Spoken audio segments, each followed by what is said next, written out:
Міне икигай және бәсекелестік. Тағы бір қызық тақырып.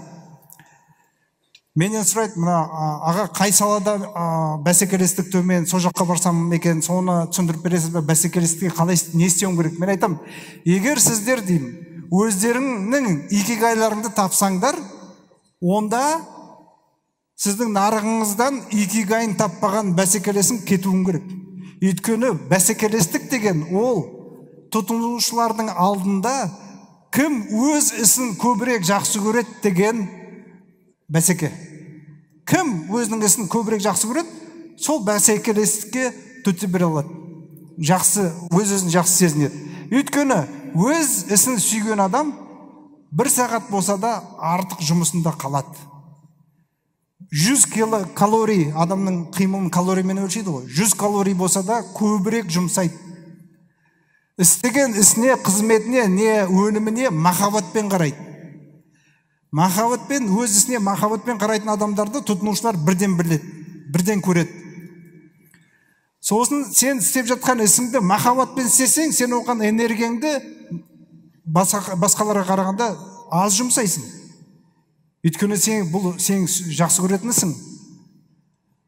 Ал тағы бір сипаттама, сен өзіңнің ісіңді істеу үшін оны төмен бағаға істеуге дайын боласың. Сондықтан, егер сен шынайы икигайыңды тапсаң, өзіңнің сүйетін ісіңді тапсаң, онда сен бәсекеден қорықпауың керек. Өзіңе ұнаған салаға кіре берді, істей бер.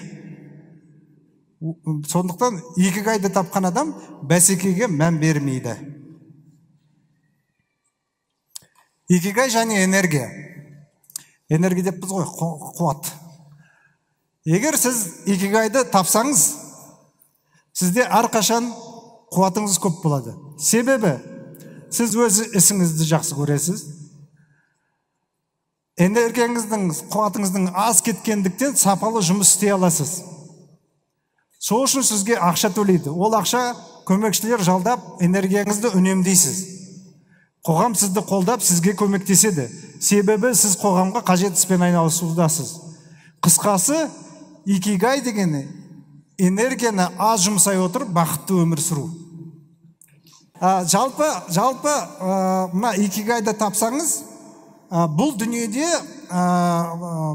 қандай нәрселер, қандай ресурстар жетіспейді адамға. Көбісі айтады, мен бұндай сұраққа, көбісі айтады, уақыт дейді. Жоқ, уақыт деген тегін. Сіз өмір сүріп отырсаңыздар, онда сіздің денеңізде жан болса, онда уақытыңыз бар деген сөз. Жаныңыз кеткен күні уақытты жоқ. Сондықтан уақыт тегін. Мен мысалы сіздерге айтсам, осы жерден Қапшағайға дейін барыңдар десем, сізде уақыт былай. А не жетпейді, қуат жетпейді, энергия жетпейді. Сондықтан, мына ислам діні болсын, икигай болсын, бұл энергияны аз жұмсап, бақытты өмір сүрудің жолы. Икигайды қалай анықтауға болады? Мына Жапон елінің қарт әйелі туралы бір әңгіме бар. Сонда Жапон қарт әйелі кемпір өлгеннен кейін, ана жаққа жеткеннен кейін одан сұрайды, ангел, не деуші, періште сұрайды, сен кімсің дейді. Ол айтады, мен дейді 4 баланың шешесімін дейді. Жоқ, мен қанша бала бар екенін сұрап жатқан жоқпын, сен кімсің дейді. Ол айтады, мен мұғаліммін дейді. Жоқ, тұра тұр дейді, мен сен неңді профессияңды сұрап жатқан жоқпын. Сен кімсің дейді. Мен мектепте оқытушымын дейді. Ол айтады, жоқ, мен сен не істейтініңді сұрап жатқан жоқпын дейді. Сен кімсің дейді. Сонда кемпір ойланып, мынандай жауап қатыпты. Мен дейді, күнде тұрып, өз балаларыма көмектесіп, басқа балаларға сабақ берушімін. Сосын осы кемпір икигайын тауып, жерге қайтып кетті.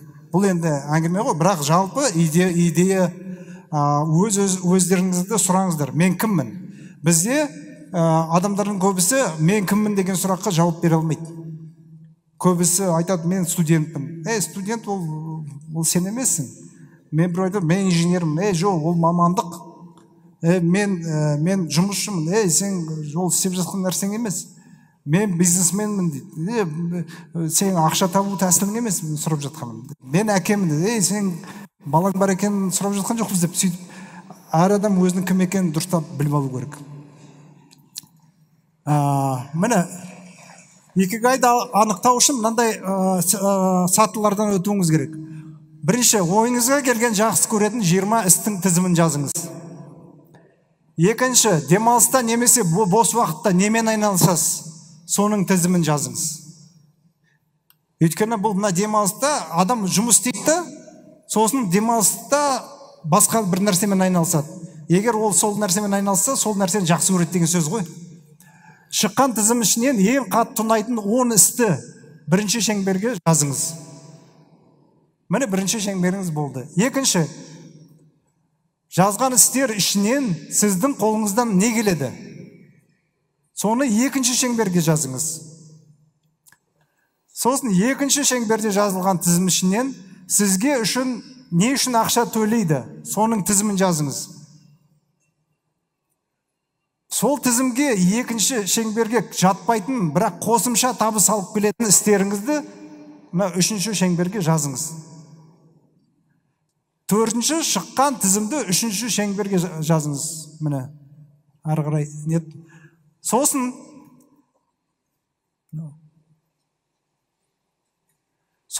мына жерге жазып болғаннан кейін сіздің қай қызметіңізді, не өніміңізді қоғам жақсы көреді, соны жазыңыз. Сосын осы 4 шеңбердің қиылысында қандай өнім шығаруға болады, қандай қызмет жасауға болады, немен айналысуға болады, сол нөмір 5-ші жерге барып, сол сіздің икигайыңыз болады. Мысалы, мен икигайымды айтайық. Мен жақсы көретін нәрсем үйрену, үйрету, саяхаттау, ұйымдастыру, инвестиция салу, ақша табу. Мен қолымнан келетін нәрсе үйрену, үйрету, саяхаттау, ұйымдастыру, инвестиция салу, ақша табу. Ал мен ақшаны қайдан табам? Инвестициялар мен ақша табу. Ақша табу деп дұрыс аудармаған, бизнес. Инвестициялар мен бизнес. Бизнесмен мен инвестордың екі айырмашылығын мен өткен форумда бір түсіндірдім. Ол да бір бөлек не. Ал енді қоғам менен не талап етеді? Ол эко-өнім, экотуризм, IT шешімдер мәселені шешу. Міне мынау, егер мен жақсы көретінді әкеп шақса, қандай өнім шығара аламын? Мынандай өнім шығара аламын. Міне менің икигайым инвестициялар, IT саласына, эко-өнім саласына, туризм және келісім шарттар. Осы менің икигайым. Мен жақсы көретін нәрсем, қолымнан келетін нәрсе, қоғамға керек нәрсе, табыс осы жерден келетін нәрсе. Міне екі керемет эликсирдің рецептін тапсырып кетейін бүгін сендерге. Бақыт дегеніміз ол сана, қосу, разылық, көбейту, махаббат. Бақыт деген сана, орысшасы осознанность дейді. Қазіргі шақты ұстап қалу үшін осознанность керек. Міне біз осындамыз. Міне қазір осы залда отырмыз. Рахат. Разылық.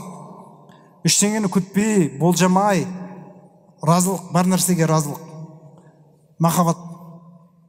Ал енді жетістікке жету үшін, жетістік ол энергия, қуат, қосу уақыт, көбейту, махаббат. Осы мысалы эликсирді, мына жетістікке. Мысалы, мен мүлдем жетістікке жетпеңдер деп атқан жоқ. Мысалы, сіз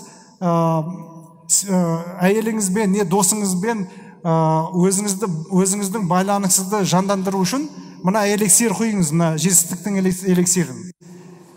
Көбірек энергия бөліңіз, көбірек уақыт бөліңіз, соны махаббат істеңіз, махаббатпен істеңіз. Сонда сіздің байланыстарыңыз, қарым-қатынастарыңыз гүлдеп шыға келеді. Әр нәрсеге мына эликсирді құйсаңыз, әр нәрсеге, өміріңізге емес, нәрсеге. Өздеріңіздің істеріңізге бір хобби, не істеп жатқан шеберлік, өзіңіздің шеберлігіңізді өсіру үшін оған көбірек энергия салыңыз, оған уақыт салыңыз, істеген ісіңізді махаббатпен істеңіз. істеген ісіңіз құлпырып шыға келеді.